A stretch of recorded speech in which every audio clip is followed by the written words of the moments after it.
¿Qué tal, amigos? Bienvenidos al programa Joyas Eternas del Ministerio del Buen Señor Jesús. Gracias por estar ya en sintonía de este programa. Gracias por los comentarios que nos hacen llegar en la calle, por redes sociales, por los números de teléfono. Eso a nosotros la verdad nos llena de muchas ganas de seguir trabajando en este ministerio que esperamos que esté siendo de mucha bendición y edificación para su vida. El día de hoy vamos a hablar un tema muy bonito, la verdad. Vamos a hablar acerca de cómo enfrentar al fracaso. ¿Qué hacer cuando uno ya fracasó? Nosotros emprendemos muchas veces muchos sueños, muchas metas, pero muchas veces esos sueños, esas metas se ven truncadas, llegan a un tope. ¿Por qué? Porque cometemos errores, porque nos distraemos. Pero ¿qué pasa cuando nosotros hacemos eso? ¿Qué tenemos que hacer y cómo nos ayuda Dios en esto? Entonces, para eso nos acompaña el pastor Hernando Mejía del Ministerio del Buen Señor Jesús. Pastor, bienvenido, buenas noches. Pues ya para iniciar con el tema, le quiero lanzar la primera pregunta. ¿Qué hace Dios? No qué vamos a hacer nosotros. ¿Qué hace Dios al momento de que nosotros, sus hijos, ya fallamos, ya fracasamos? Bueno, lo que Dios hace, en primer lugar, es siempre dar la oportunidad a una restauración de lo que hemos hecho mal o de lo que definitivamente hemos hecho en parte cosas bien del proyecto y cosas malas. Dios siempre es un Dios de oportunidades. Dios siempre nos da a todos la oportunidad de poder resarcir lo que hemos hecho mal, recuperar lo que hemos hecho mal, y nos da una oportunidad, una esperanza de que podemos arreglar o modificar las cosas. Si bien es cierto, Dios es lento para la ira y grande en misericordia, pero hay veces que Dios ve la necedad del hombre, la torpeza del hombre para entenderlo, que hay un momento en que Dios realmente, cuando el hombre fracasa, lo puede desechar, como en el caso de Saúl. Saúl es un caso muy claro en el cual Dios definitivamente, después de darle tantas oportunidades para que entienda el proyecto que Dios tiene para su vida, el plan que Dios tiene para su vida, pero al ver la resistencia, la carnalidad, la torpeza de Saúl para aceptar el programa de Dios, llega un momento en que Dios lo desecha para no ser más rey. Le quita la unción, le quita el respaldo, le retira el Espíritu Santo, que eso es algo impresionante. Y entonces lo que Dios hace es que le da la oportunidad a otro. Y eso todavía está vigente. A mí me asusta cuando dice la Escritura en Apocalipsis una carta que le mandan a la iglesia. Es decir, que esa carta es para nosotros. Dice, ten cuidado que nadie tome tu corona. Y cuando habla de corona, habla de gobierno, de reinado, y habla desde luego de un galardón. Entonces los hombres, como Saúl, podemos perder la corona. Entonces, proyectos que Dios tenía para con nosotros, o glorias que íbamos a obtener nosotros, las podemos perder por nuestra negligencia, por no entender lo que Dios quiere para nuestras vidas, y que entremos realmente a ser desechados, y que otro en nuestro lugar venga a tomar ese lugar. Te voy a poner ejemplos. Otro ejemplo más. El ejemplo de Elí. Y el Señor habló de Elí, de los hijos de Elí y de la casa de Elí, que iban a haber sacerdotes perpetuándose en el oficio. Pero cuando Elí menosprecia a Jehová, honra más a sus hijos que al mismo Dios. Cuando pierde la visión Elí y deja de honrar a Dios, y Dios honra a los que le honran, entonces Dios le advierte por palabra de Samuel: yo había dicho que ustedes iban a ser una estirpe de sacerdotes, pero por cuanto no me honraste a mí, sino a tus hijos, entonces esa palabra que yo dije de ustedes, lejos esté de mí. Y entonces el Señor aborta el proyecto ese, le arranca la promesa a Elí y le dice, esa palabra ahora no va a ser, sino que vas a morir tú y van a morir tus hijos, y voy a destruir toda tu descendencia, y si alguno me quedare por ahí, un remanente que no destruí, va a ser un mendigo y va a suplicar oficiar en el altar solo por la necesidad del pan y del hambre que va a haber. O sea, lejos del programa que había para su vida, Dios lo cambia y lo sustituye. O sea que hay momentos en los cuales Dios aborta proyectos. Por ejemplo, el proyecto que tenía Dios con Luzbel. Dios tenía un proyecto glorioso para Luzbel, sin embargo todos sabemos que Luzbel fue desechado y ahora está haciendo incluso hasta un trabajo de vileza totalmente contrario para lo cual fue diseñado. y toda la gente que va a estar en el infierno, porque va a haber mucha gente en el infierno. Realmente eso no era el proyecto de Dios para ellos. Si Dios quiere que todos se salven, sin embargo van a haber personas en el infierno por su propia decisión, por desechar el programa de Dios, por desechar el proyecto de Dios. Entonces podemos decir que mucha gente que Dios tiene proyectos de vida para ellos, los pueden truncar, los pueden llevar al fracaso por no ajustarse al modelo de Dios y por no pegarse al que da las instrucciones, que es el Espíritu Santo. Entonces, Dios muchas veces le da la oportunidad al hombre, es lo que Dios hace. Fallaste, te doy otra oportunidad. Fallaste, te doy otra oportunidad. Pero hay momentos en la vida en el cual, ante la necedad, reincidencia del hombre, de no ajustarse al plan de Dios, y un momento en que Dios aborta proyectos. Es lo que Dios hace. Pero gracias a Dios por la gente que sí fracasa, falla, pero llega un momento en que reconoce que el fracaso y la falla que hay no es porque Dios sea malo o haya fallado el cielo, sino que cuando algo va mal aquí en la tierra, el origen de lo malo, lo fallido, está aquí en la tierra, no está en el cielo. Mucha gente torpemente, como Josué, cuando Jai los estaba derrotando o los derrotó, volteó a ver a Dios y Dios, ¿qué está pasando? Y ahora no nos van a temer las naciones porque prácticamente nos acaban de vencer los de Jai, que era una comarca pues insignificante frente a las grandes comarcas que había que enfrentar, como los amorreos. Entonces empieza a temblar Josué. Pero mal hecho, Josué empieza a creer o cree que el problema está en el cielo, y el problema jamás va a estar en el cielo. El problema estaba aquí, había anatema. ¿Qué quiero decirte con esto? Que ahí en esa oportunidad Josué también se humilla, habla con Dios y Dios le revela dónde está el error. Entonces Dios siempre nos revela dónde está nuestro error para que podamos echar fuera lo que estamos haciendo mal, poderlo cambiar, sustituir y de una manera volver a empezar y hacer las cosas bien, que fue en el caso de Josué contra Jai. Lo volvieron a intentar, pero ya en el modelo de Dios, con las instrucciones de Dios, y obviamente fue un éxito seguro. Entonces, cuando hay un fracaso aquí abajo en la tierra, cuando alguien fracasa empresarialmente, profesionalmente, fracasa un matrimonio, fracasa, el problema seguro no estuvo en el cielo, el problema está aquí abajo.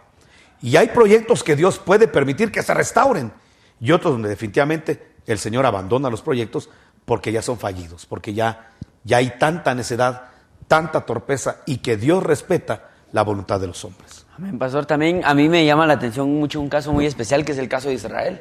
Porque recordemos que Jesucristo vino a los suyos, pero los suyos no le recibieron. Y pues a la vez que bueno por nosotros, por los gentiles, por la iglesia, porque bendecimos a Israel, bendecimos a esa nación, obviamente al remanente, pero también pues ellos también, para ellos era el plan, pero lo desecharon y nos tomaron a nosotros. O sea, cuando uno fracasa en algún sentido, el Señor también se puede apartar cierto tiempo de nosotros, porque recordemos que el Señor también tiene planes para ese Israel remanente, pero va a tener que esperar su turno. ¿Por qué? Porque no lo aceptaron en el momento. Él lo rechazaron y tocó el turno de la iglesia. Y así también puede pasar en esos fracasos, que el Señor tenga grandes planes para nosotros, pero si nosotros no vamos a tomar esa oportunidad, puede venir alguien más y tomar esa oportunidad. O que posterguemos el tiempo. O sea, lo que era para Israel hace 2000 años, ya llevan 2000 años de que no se activa. Y eso se va a activar hasta cuando Jesús regrese a la tierra. Entonces prácticamente estamos hablando de que se alargó el tiempo, de que la nación de Israel se convierta en cabeza de naciones. Eso se va a postergar para otro tiempo, precisamente por la necesidad y la torpeza del corazón. Ahora, ¿sabes qué? Me gustaría mucho que pudiéramos ver cómo trabaja Dios las reingenierías o las nuevas oportunidades para hacer algo. Mira, vemos el proyecto Tierra. En el proyecto Tierra, la mayoría de pastores concordamos en que en 6 días el Señor no creó la tierra, sino que en 6 días el Señor la recreó, es decir, la recompuso, la regeneró, la restauró. Porque en el principio creó Dios los cielos y la tierra, pero la tierra después estaba desordenada y vacía, y obviamente Dios jamás va a hacer algo desordenado y nada vacío. Entonces algo sucedió que llevó a la tierra al caos que la tierra está vacua, está vacía, la tierra está informe, está mal, y las tinieblas cubriendo los abismos. Vemos el agua que anega la tierra y donde ya no hay vida en esa tierra. Una tierra que cuando los ángeles, me imagino, déjame imaginar, veían la tierra, nadie daba un centavo por esa tierra, porque era una tierra que no producía, una tierra que estaba desordenada. Pero vamos a esto, cuando Dios ve la tierra tiene dos opciones. Una, echar a la basura a la tierra y decir, este proyecto no me interesa. Y dos, darle otra oportunidad a la tierra para poder producir. Dios opta por darle una oportunidad más a la tierra. Entonces, ¿qué hace Dios? Empieza a utilizar elementos poderosos para restaurar la tierra. Porque es bueno que analicemos esto y que es el Génesis 1. Así comienza la Biblia, hablando de un fracaso, pero la forma como Dios puede arreglar los fracasos, cómo Dios puede restaurar lo que ya está fallido y lo que incluso ya está desordenado y ya está mal. Entonces lo que hace Dios es, número uno, alumbrar, sea la luz. ¿Qué sea la luz? Es alumbremos, hagamos un diagnóstico, ¿dónde está lo malo? ¿Qué fue lo que produjo este desorden? ¿Qué es lo que produjo esta vacuidad? Entonces, primero la luz. Entonces, lo que Dios quiere a través de su palabra y a través de su Santo Espíritu, número uno, es alumbrarnos dónde está el problema. En el caso de Josué, que hablábamos hace un momento, le dijo el Señor con la revelación dónde estaba el problema. El problema es que Acán y su familia tenían oculto anatema. Entonces, lo que Dios quiere primero para restaurar algo, para restaurar una vida, es primero alumbrar, darte un diagnóstico. De hecho, cuando alguien tiene un dolor y va con un médico, le piden análisis de sangre, de todo. Y alguien dice, pues si solo es un dolor en el brazo, pero hay que revisar todo, porque todo está conectado. Y entonces los análisis, entonces ¿cómo se llama? Los rayos X, las tomografías, las resonancias magnéticas, lo que hacen es traer la luz. Entonces la gente dice, mire, lo que pasa es que usted está mal del corazón, usted está mal de aquí. Y gracias a la luz, es decir, a la revelación que dan los resultados, se puede sacar un diagnóstico.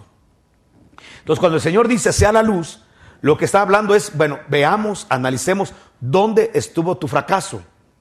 Porque Dios no le va a dar nunca la oportunidad a una persona para que vuelva a empezar si no es consciente dónde estuvieron sus fracasos. Nadie se atreva a comenzar algo nuevo si todavía no hay un diagnóstico introspectivo guiado por el Espíritu Santo para ver dónde estuvo el problema de su fracaso personal, del fracaso empresarial, del fracaso del proyecto que tal vez tuvo la iglesia y no se llevó a cabo. Hay que pasarle un escáner y hay que la luz venga a través de la palabra, a través de la sinceridad, ver dónde realmente estuvo el problema. Entonces, sea la luz es, primero detectemos los problemas. Y yo me imagino que la tierra se avergonzó porque ahí se evidenciaron dónde estuvieron los problemas. Entonces, siempre que va a haber luz, va a traer vergüenza porque el gerente tiene que reconocer, se equivocó en esto, el pastor tiene que reconocer, se equivocó en esto, la mujer, el marido, el hombre, el hijo, el estudiante, el empresario, tiene que reconocer con humildad dónde estuvo el problema, porque para eso viene la luz. Trae el diagnóstico. Bueno, después de eso, entonces ya se empieza a ordenar. Entonces, ya sabiendo lo que yo tengo que cambiar, lo que tengo que modificar y sustituir, entonces viene Dios y separa las aguas de arriba de las de abajo, ordena. Que se descubra lo seco, está ordenando. Entonces, lo que Dios hace después de que nosotros ya entendimos dónde están los errores y las fallas, es entonces trabajar ordenando. Es muy importante ordenar. Y lamentablemente a los hombres no nos gusta el orden, no nos gusta la disciplina, sobre todo a los latinos. Venimos de un tiempo desordenado donde cada quien se levanta a la hora que quiera, donde toma las responsabilidades que quiere y no se trabaja en base a misión y a metas. Algo muy importante que le están enseñando a los niños en estos últimos años es acerca de hacer su proyecto de vida, donde el niño tiene que ver, bueno, ¿qué voy a hacer de aquí a 10 años? ¿Quién voy a ser dentro de 5 años? Eso es muy importante que los cristianos lo tengamos claro. No vivir un día como que no hay meta, como que no hay propósitos, sino que tenemos que darle un propósito a nuestra vida. Trazarnos metas, trazarnos objetivos. ¿Qué queremos alcanzar en 10, 15, 20 años? Eso lo tenemos que trazar como congregaciones, no lo tenemos que trazar como personas, como familias. Tenemos realmente que tener un proyecto de vida. ¿Qué queremos? Y entonces ordenar.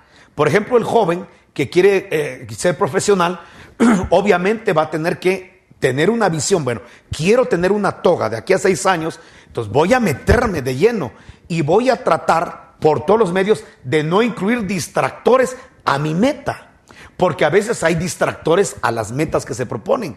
Por eso es muy bueno preguntarle al Señor hacia dónde poder dirigir nuestras vidas y entonces trabajar en base a eso y trabajar fuerte, porque Dios, la mano del diligente es la que prospera. Entonces hay que ordenar la vida y hay que ordenar puntualidad, hay que ordenar levantarse temprano. La Biblia dice que hay tiempo para todo, hay que disciplinarse hasta en la dieta común, en ejercicios, en la vida de oración, en la vida de servicio, cuánto tiempo le vas a dar a la carrera, al trabajo.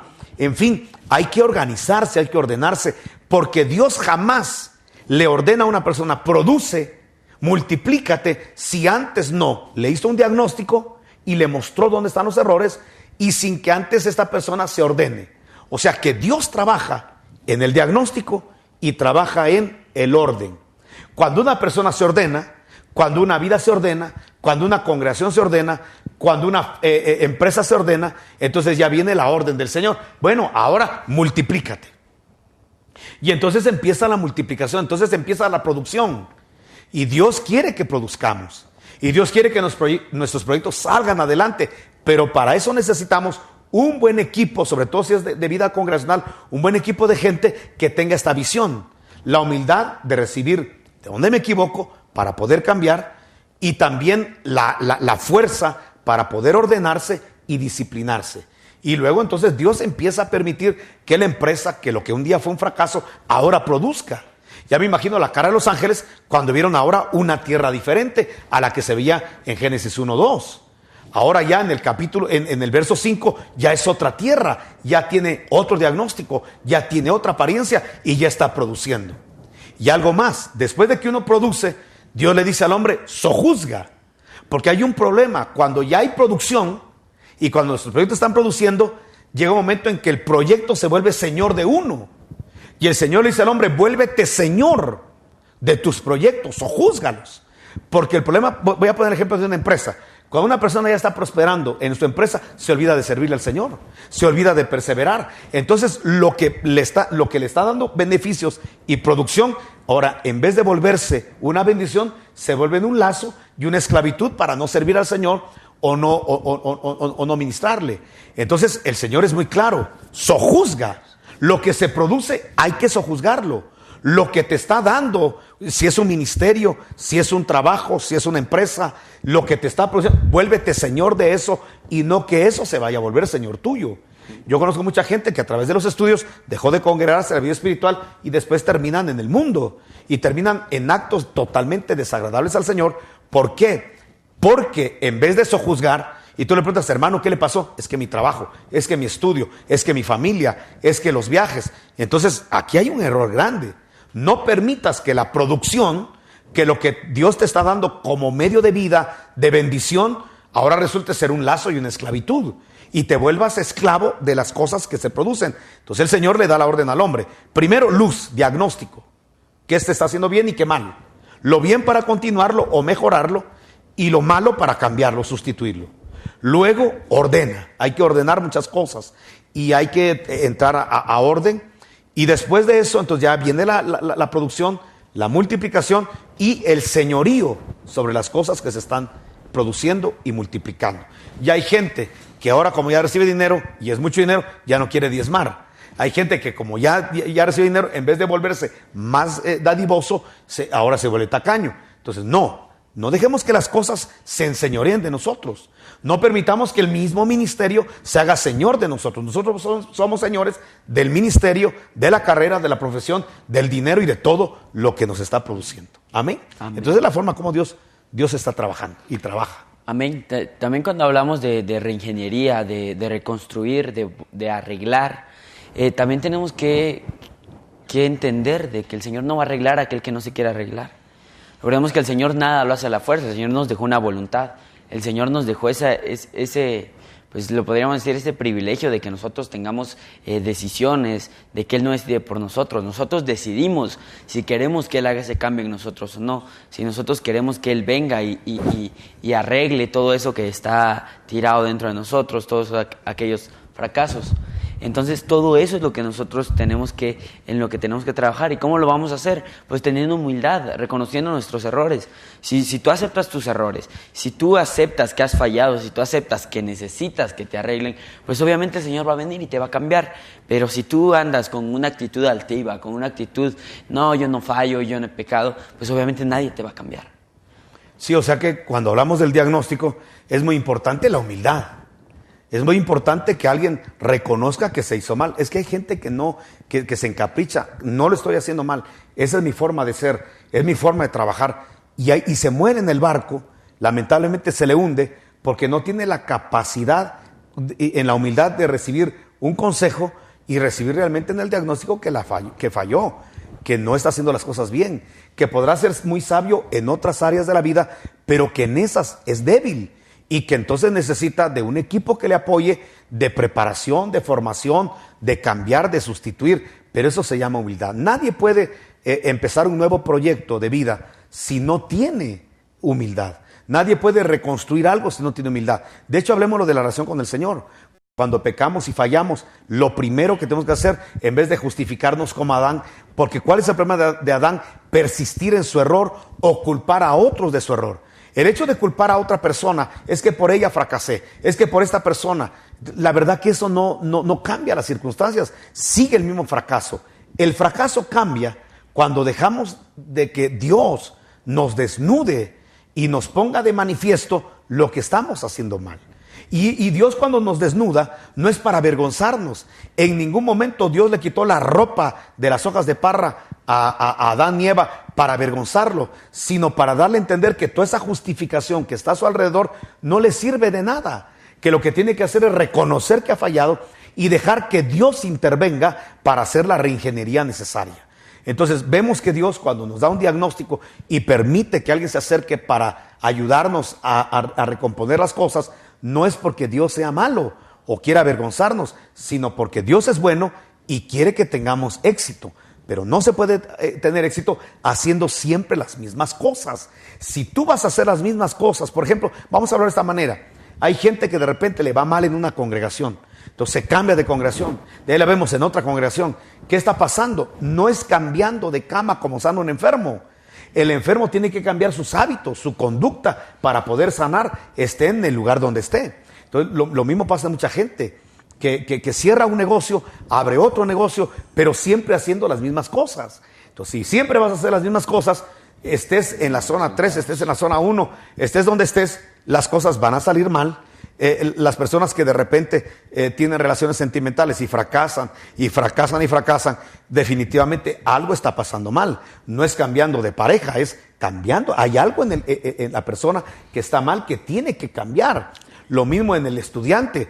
Si cambia de colegio, de instituto, que a veces hay padres de familia que por castigo de que el hijo reprobó, lo cambian a un instituto, pero va a ser lo mismo, porque no es ese cambio el que va a producir el cambio de institución, lo que va a producir el éxito del hijo, sino que el hijo entienda que tiene que cambiar sus hábitos de estudio, sus hábitos de vida para poder salir adelante, porque lo mismo reprueba en un colegio que en una escuela. ¿Por qué? Porque los hábitos siguen siendo lo mismo. Si siempre hacemos lo mismo, de lo mismo, estemos donde estemos, abramos donde abramos, va a ser el mismo fracaso porque estamos haciendo lo mismo. Por eso Dios es un Dios que hace cosas nuevas. Dice la Biblia, he aquí yo hago cosas nuevas. Pero para poder hacer cosas nuevas, tiene que destruir, desechar las cosas viejas. Nadie quiera pretender que Dios haga algo nuevo en tu vida si no deja las cosas viejas. Por eso la Biblia es muy clara. Las cosas viejas pasaron, he aquí todas son hechas nuevas. Pero Dios no hace las cosas nuevas y nunca van a ser nuevas si siempre hacemos lo mismo de lo mismo. Pensemos en un alcohólico. Él ya sabe que en la esquina están sus amigos. Si siempre que está sobrio va a pasar por donde están sus amigos, donde está su debilidad, obviamente siempre va a pasar lo mismo de lo mismo, aunque lo hayan metido en el centro de rehabilitación tal, y luego en el otro, y luego en el otro. Si no cambia sus hábitos, si no cambia sus amistades, siempre va a ser lo mismo de lo mismo. ¿Qué es lo que trae Dios? Una reingeniería. Bueno, vamos a hacer las cosas nuevas. Cambia hábitos, cambia amistades, cambia forma de ser, cambia desde adentro tu estructura de corazón. Y cuando Dios hace algo, lo hace de adentro para afuera. Y claro que Dios quiere el éxito de todos sus hijos, pero el éxito se basa, y nos lo enseñan desde las primeras páginas de Génesis. Génesis 1 es, dice Dios, nos da a entender, yo voy a arreglar tu caos. Tengo el poder para arreglar el caos. El poder es la palabra y el Espíritu Santo. Hay palabra para ti. Ahí está la Escritura, ahí está la revelación del Espíritu Santo, hay palabra para ti. Y número 2, hay Espíritu Santo, ahí está el Espíritu Santo, tómalo, es tu poder, va a ser tu compañero, tu guía, cuando te equivoques va a ser tu abogado, etcétera. El Espíritu está para dártelo. ¿Para qué? ¿Para qué nos dan palabra de Espíritu Santo? Para que cualquier proyecto que salió mal, cualquier parte de la vida que no estuvo bien, podamos hacer una reingeniería y tener una nueva oportunidad para hacer las cosas bien. Pero si no tomamos la palabra y el Espíritu Santo, va a ser un fracaso. Y si no seguimos este orden: luz para diagnóstico personal, decíamos ordenar las cosas que tienen que ser ordenadas, luego fructificar y volverte Señor de lo que ya se fructificó. Y algo más, hay un quinto paso: reposar. Porque después de que el Señor hizo las cosas y ordenó al hombre que se volviera Señor, le dio tiempo de reposo. El problema es que mucha gente no tiene tiempos de reposo. Hay gente que nunca descansa, que todo el tiempo anda trabajando y trabajando, creyendo que eso es bueno. Y uno de los principios de la reingeniería es que siempre tenemos que darnos tiempo para descansar, para reposar, para cambiar de actividades, para no estar pensando siempre en lo mismo, sino tener un tiempo de reposo. Hay gente que trabaja toda su vida y cuando ya tiene cierta edad, trabaja, todo lo que trabajó le sirve para sus medicinas, para sus exámenes médicos, para sus radiografías, para pagar a los médicos. Entonces, ¿por qué? Porque nunca se dio tiempos de descanso. Hay gente que dice: hermano, fíjese que no he almorzado. Eso es gravísimo. Es atentar contra el templo del Espíritu Santo, que es el cuerpo. ¿Por qué? Por no darte tiempo de reposo y de relax. Hay gente que mejor trabaja horas extras y anda como tecolotes con ojeras por todos lados. ¿Por qué? Porque no se da tiempo para descansar. Y la Biblia es muy clara. Después de producir, nos volvemos señores de las cosas, no las cosas de nosotros, y nos damos el tiempo para reposar, para descansar. Y gracias a Dios, Guatemala es tan privilegiada que aquí a 1 hora y media estamos en el puerto para poder tener tiempos de descanso, de relax, ir a ver una caída de tarde con la familia. Es decir, tenemos que aprender a darnos tiempos de relax. No querramos comernos el tiempo, porque algo que Dios nos enseña, Nandito, es de que, por ejemplo, Dios dice: sea la luz. Y dice que pasó toda la mañana y toda la tarde. Y Dios dejó que terminara todo el día, porque no hizo algo más. Si ahí hay tiempo de sobra, si el Señor ahí hubiera hecho: sepárese lo seco, ahí lo hace. Pero ¿qué nos está enseñando? Que Él siempre se toma su tiempo. Él no tiene prisa. Él se marca metas y va tranquilo, sin afanes. De hecho, el afán es propio del inconverso, del que no conoce a Cristo, porque Jesús dijo que los publicanos, los paganos, se afanan.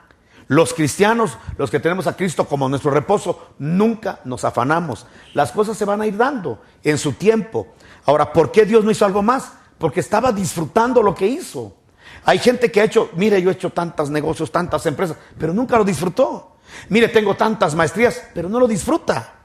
Qué lindo cuando uno aprende a disfrutar lo que hace en la vida y se da los tiempos suficientes para poder disfrutar. Esta vida prácticamente es única. Después nos vamos a la eternidad en otro cuerpo, en otra estructura, que vale la pena disfrutarla, porque es un don, es un regalo de Dios la vida. Y los días Dios los hizo para nuestra alegría y nuestro gozo, no para vivir afanados ni para vivir turbados. Amén, pastor. El tiempo se nos ha ido rápidamente, amigos, pero pues espero que este tema haya impactado sus vidas y dejemos que Cristo haga el cambio en nosotros, dejemos que Él haga esa reingeniería, que Él cambie y que cubra todos esos fracasos que hemos tenido en nuestra vida, ¿verdad, amigos? Entonces así llegamos al final de este programa. Que el Señor les bendiga, pasen una feliz noche.